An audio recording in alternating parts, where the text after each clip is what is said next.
குதிரை பேரம் மூலம் அதிமுக எம்எல்ஏக்களை ராஜினாமா செய்ய தாவேகா நெருக்கடி கொடுப்பதாக அக்ரி கிருஷ்ணமூர்த்தி குற்றம் சாட்டியுள்ளார். ஆளுநர் அர்லேகரிடம் அதிமுக சார்பில் அக்ரி கிருஷ்ணமூர்த்தி, எம்பி இன்பதுரை ஆகியோர் மனு அளித்தனர். பின்னர் செய்தியாளர்களிடம் பேசிய அக்ரி கிருஷ்ணமூர்த்தி, மாற்றுக் கட்சி எம்எல்ஏக்களை தாவேகா விலைக்கு வாங்குவதாக குற்றம் சாட்டினார்.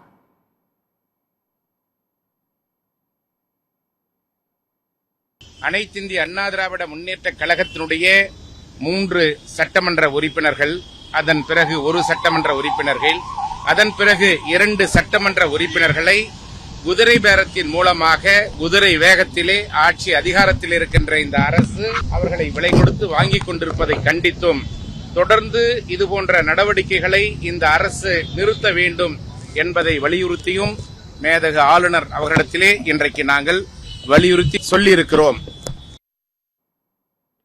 தொடர்ந்து பேசிய அதிமுக எம்பி இன்பதுரை, தாவேகா குதிரை பேரத்தை தடுக்க அதிமுக அளித்துள்ள புகார் மீது ஆளுநர் நடவடிக்கை எடுப்பார் என்று நம்புவதாக குறிப்பிட்டுள்ளார். அதாவது 118 சீட்டு உங்களுக்கு இல்ல, அதனால இதுல ஹார்ஸ் ட்ரேடிங்க அனுமதிக்க மாட்டேன், குதிரை பேரத்தை அனுமதிக்க மாட்டேன்னு தானே சொன்னாரு. அதனாலதானே 3 தடவை கவர்னரை சந்திக்க வந்து திரும்பி சென்றாங்க.